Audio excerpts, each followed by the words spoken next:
सारे टमाटर तोड़े, दिखाओ इधर आओ। आपने तोड़े, आंटी ने तोड़े? मैंने। सच में? हाँ। वाह यार, आहा टमाटर बड़े। तू एक वाइट वाला, एक रेड वाला भी था। वाइट वाला क्या था? टमाटर। टमाटर वाइट वाला कहाँ होता है? ग्रीन होगा। नहीं, वाइट वाला होगा। वाइट था? हाँ, मैंने देखा था। काउंट करो, ये कितने काउंट करो। ठीक है, 1 2 3 सब कंफर्म कुछ कुछ हो जाना है। 6 7 8 9 8 9 10 के बाद फिर से बना जाएगा। 1 2 3 निकाल के रखो, यहाँ निकालते जाओ सिद्धि।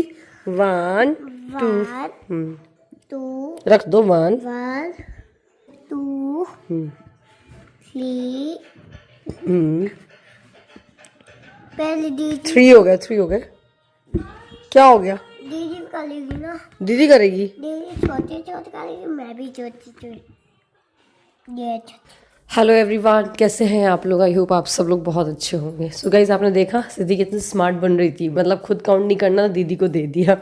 एनीवे, तो अभी हम शाम को निकल गए हैं घूमने फिरने के लिए। एक्चुअली 2-3 दिन पहले अभी स्मोली कज़िन आई हुई थी, चाचा जी की बेटी आई हुई थी, तो उसको हम लोग जा नहीं पा रहे थे कहीं घुमाने के लिए, तो हमने सोचा चलो आज चलते हैं। तो वेडिंग सीज़न चल रहा है, तो असु भैया फ्री नहीं थे, इसलिए हमने ऑटो किया और ऑटो से हम जाने वाले हैं आदिवर्थ म्यूज़ियम। आपको मैं कई बार लेकर के गई हूँ, आपको पता होगा।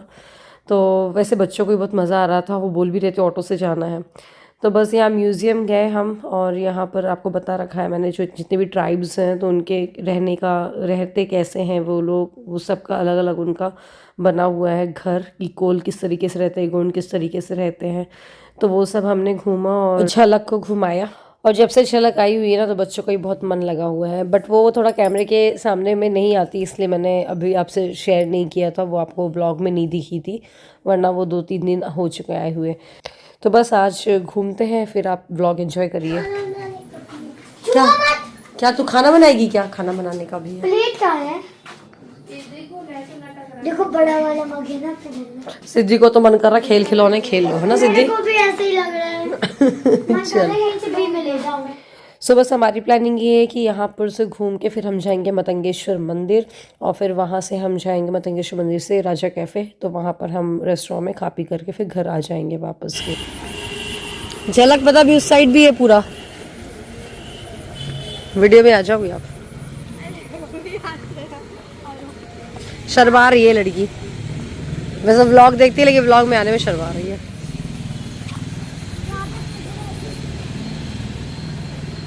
जाओ वहाँ देख लो, पिग होगा वहाँ पर। बट गाइस, आपको पता है क्या हुआ? यहाँ पर ही हम लोग को 9 बज गए थे, हम 8 बजे तो घर से निकले थे, और आपको पता है सिद्धि और नन्नू का टाइम होता है 8 और 8:30 पे सोने का, तो वो लोग ऐसे झूम से रहे थे ना, तो फिर मैंने क्या बोला, फिर मतंगेश्वर की आधे मंदिर गई मैं, मतलब आधे रास्ते तक की गई, फिर मैं इनको ना रेस्टोरेंट में लेकर के बैठ गई थी। फिर स्मोली और झलक गए थे मतंगेश्वर मंदिर के दर्शन करने के लिए, क्योंकि ना बहुत ज़्यादा थक गए थे, इनसे चला भी नहीं जा रहा था, उन लोग का हेडेक भी होने लगा था नन्नू का, तो और फिर मैंने बस इनके लिए ऑर्डर किया कुछ खा पी ले। गाइस, यहाँ पे हम लोग होटल आए हैं, ये मेरे मम्मा है, ये मेरी सिद्धि। हाय करो सिद्धि, सिद्धि हाय करो। वो गुस्सा है, अभी इसको भूख लग रही है। यहाँ पे हम लोग आए हैं, एंड चाची एंड क्या कहते हैं, चाची एंड मौसी अभी गई है मतंगेश्वर मंदिर। यहाँ का वो है ना होटल, कौन सा होटल मेरे को भी नहीं पता ना, राजा कैफे। सो नानू को ने आपको बताया हम राजा कैफ़े में आए हुए हैं, तो यहाँ पर मैंने सब कुछ ऑर्डर कर दिया था, पर मैं वीडियो लेना ही भूल गई थी, पता क्योंकि सिद्धि परेशान कर रही थी, वीडियो में ध्यान ही नहीं था। तो हमने चीज़ पास्ता बर्गर दोनों बच्चों के लिए, और हक्का नूडल्स एंड चिली पनीर, ये सब ऑर्डर कर दिया था। फिर बस ये लोग आए, खाए पिए, और फिर हम निकल गए घर के लिए। फिर अस्सू भैया को यहाँ से हमने कॉल किया, और अस्सू भैया फिर हमें लेने आ गए थे, क्योंकि सिद्धि बहुत ज़्यादा रोने लगी थी। फिर ये नेक्स्ट डे की क्लिप है गाइस, ये देखिए सिद्धि वहाँ पर खड़े होकर के, और मैं वो कोफ्ते बना रही थी ना, तो उसको वो कोफ्ते चाहिए थे, जो बेसन के पकोड़े होते हैं ना, वो चाहिए थे, तो चुपचाप आई थी लेने के लिए। इतनी नटखट हो गई है ना ये, बहुत ज़्यादा। और देखिए खाने में क्या क्या बना आपको दिखाती हूँ। देखिए छोले की रसीली सब्जी बनी हुई है। एक्चुअली कल हमने ना ज़्यादा छोले उनको वो कर लिए थे, क्या बोलते हैं, भिगो लिए थे, तो वो बच गए थे, तो बाकी के छोले बॉईल करके स्मोली ने फटाफट सब्ज़ी बना दी है उसकी। और मैं यहाँ कोफ्ते की सब्ज़ी फटाफट से कंप्लीट कर रही हूँ, मतलब बनी गई है वो, बस कोफ्ते डालना बाकी है, थोड़ा सा बॉईल करेंगे और बस बन जाएगी कोफ्ते। लौकी रखी थी ना, तो लौकी को यूज़ करना है तो बेस्ट है कोफ्ते की सब्ज़ी। कोफ्ते सब खा लेते हैं, अदरवाइज़ वो प्लेन लौकी की सब्ज़ी इन लोग नहीं खाते हैं। दाल बन गई है, ये चावल भी बन गए हैं, पूरा हम लोग का खाना रेडी हो गया है, बस खाने की देरी है। और बस मैं जा रही थी घर के पीछे कि धनिया पत्ती लेकर के आती हूँ, तो सब्ज़ी में थोड़ा धनिया की पत्ती डाल देती हूँ। तो ये हमारे यहाँ पे ना ऐसी वाली धनिया की पत्ती हो रही है, इसकी खुशबू इतनी तेज़ होती है ना, वो जो बड़े पत्ते वाली होती है उसकी खुशबू फिर भी थोड़ी कम होती है, बट इसकी तो बहुत तेज़ होती है और बहुत मस्त लगता है, मस्त लगती है खाने में। तो बस, और इसके बाद ना दूध बहुत सारा बचा हुआ था, तो हमने सोचा चलो खीर बना लेते हैं। कस्टर्ड बहुत बार बना लिया यार, मतलब जब से मम्मी गई है ना 3-4 बार बन गया है, 3-4 बार, आपने खुद देखा होगा। तो मैंने सोचा चलो थोड़े से चावल में, क्योंकि ये पुलाव वाले चावल हैं तो ये टूट टूट के वैसे बहुत ज़्यादा हो जाएंगे जब ये दूध में पकेंगे, तो इसलिए मैंने थोड़े से ही चावल लिए, आधी कटोरी से भी कम, और इसमें करीब 1 लीटर दूध डाल दिया है। अभी और दूध डाला था थोड़ा सा मैंने, और इसको दूध में ही ऐसे पकाएंगे। पहले मैंने थोड़ा से घी में ही भूना था चावलों को, आपने देखा, और बस बहुत देर तक ही पकाएंगे और इसको मिक्स करते जाएंगे, कभी ऐसा ना हो कि नीचे वो लग जाए। और बस फिर मैं खाना खाने ही बैठी थी। रूपा दी ने भी ना रोटी का आटा लगा लिया था, तो रूपा दी को मैंने बोला आप, मैं खाना खाने बैठी, फिर मैंने रूपा दी को बोल दिया था कि आप थोड़ा सा इसको देखते जाना। बीच बीच में स्मोली भी देखती जा रही थी कि कहीं दूध की खीर जो है मतलब लग नहीं जाए, वरना फिर वो स्मेल आएगी फालतू में ही। तो ये देखिए थोड़ा सा कलर इसका चेंज हो गया, बहुत गाढ़ी हो गई है, और थोड़ा सा मैंने दूध और डाल दिया था इसमें। बस ये ड्राई फ्रूट्स डाल दिए, चीनी भी डाल दी थी, और ये बन गई थी बढ़िया खीर। और लास्ट में इसमें इलायची पाउडर डाल दिया। आपको पता सिद्धि अभी तक खीर नहीं खाती थी, बट उसने बोला ये दूध से बनती है क्या? दूध से नहीं बनती ना मम्मा? मैंने बोला नहीं बनती, क्योंकि दूध के आइटम से वो थोड़ा सा भागती है।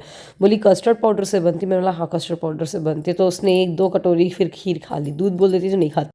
हेलो एवरीवन, चलिए अब जल्दी से कमेंट पढ़ने का टाइम आ गया है। मैंने व्लॉग थोड़ा थोड़ा सा शूट किया था, ज़्यादा कुछ तो नहीं था।